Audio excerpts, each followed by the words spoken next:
കലാസാഹിത്യ മൂല്യനാടാണ് പാലക്കാടെന്നും യുവ എഴുത്തുകാരും കലാകാരന്മാരും വളർന്നു വരുന്നുണ്ടെന്നും സാഹിത്യകാരൻ ശ്രീചിത്രൻ. യുവതാര യൂത്ത് ലിറ്ററേച്ചർ ഫെസ്റ്റിവലിന്റെ ഉദ്ഘാടനം ശ്രീചിത്രൻ നിർവഹിച്ചു.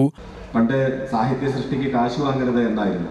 ആദ്യമായി കാശ് വാങ്ങാനായി എഴുത്തുകാർ തുടങ്ങുന്ന കാലത്ത് അതിനെതിരെ വിമർശനം ഉയർന്നത് എഴുത്തുകാരുടെ ഇടയിൽ നിന്ന് തന്നെയായിരുന്നു എന്ന് കേട്ടിട്ടുണ്ട്. വള്ളത്തോൾ നാരായണമേനോനായിരുന്നു ആദ്യം കവിതയ്ക്ക് കാശ് വേണം എന്ന് പറഞ്ഞ ഒരാൾ. അദ്ദേഹം വാക്കിനാണ് പൈസ പറഞ്ഞിരുന്നത്. അദ്ദേഹത്തിന്റെ കവിതയിലെ ഒരു വാക്കിന് 5 പൈസ. അത് പത്രാധിപരോട് എണ്ണിയിട്ട് കൃത്യമായി അയച്ചുതരാൻ പറയും.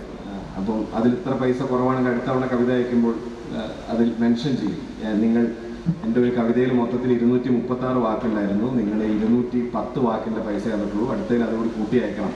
അത് സത്യത്തിൽ വാക്കിൻ്റെ മുകളിലുള്ളൊരു പ്രശ്നമായിരുന്നില്ല. കവിതയെ യഥാർത്ഥത്തിൽ കവിതയായാലും സാഹിത്യമായാലും ഭൗതിക തലത്തിലേക്ക് പ്രതിഷ്ഠിക്കുന്ന ആധുനികതയുടെ ഒരു പ്രവേശമായിരുന്നു.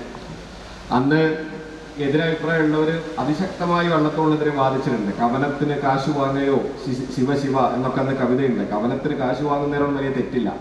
പക്ഷെ അത്തരത്തിലുള്ള അനേകം എതിർപ്പുകളെയും പ്രതിരോധങ്ങളെയൊക്കെ മറികടന്നാണ് മലയാളത്തിൻ്റെ ഭൗതികമായ പോരാട്ടത്തിൻ്റെ അക്ഷരഭൂമിക ആയിട്ട് കേരളം മാറുന്നത്. അങ്ങനെ വളർന്ന കേരളം വലിയ തോതിലുള്ളൊരു പ്രതിലോമകരമായ തിരിച്ചുപോക്കിലേക്കാണ് എന്ന തിരിച്ചറിവ്, ഒരു ഭീതി എന്നതിനേക്കാൾ കൂടുതൽ അതിൻ്റെ തിരിച്ചറിവിൻ്റെ മുന്നിലാണ് യഥാർത്ഥത്തിൽ ഇന്ന് കേരളത്തിലെ എഴുത്തിൻ്റെ ലോകവും കേരളത്തിൻ്റെ സാമൂഹ്യ മണ്ഡലവും ഒക്കെ നിൽക്കുന്നത്.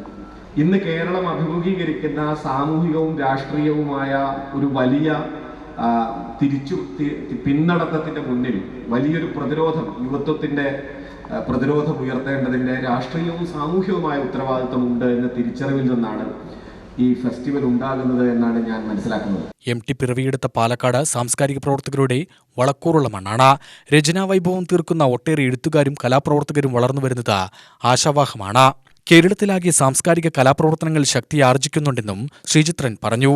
യുവതാര യൂത്ത് ലിറ്ററേച്ചറൽ കഥ, കവിത, ഉപന്യാസം, രചന, കവിത, വിപ്ലവ ഗാനങ്ങൾ, ഗസൽ, നാടൻപാട്ടാലാപനം, മ്യൂസിക്കൽ ബാൻഡ്, തെരുവുനാടകം തുടങ്ങിയ മത്സരങ്ങൾ നടന്നു. ഡിവൈഎഫ്ഐ സംസ്ഥാന കമ്മിറ്റി PV രതീഷ് അധ്യക്ഷനായി.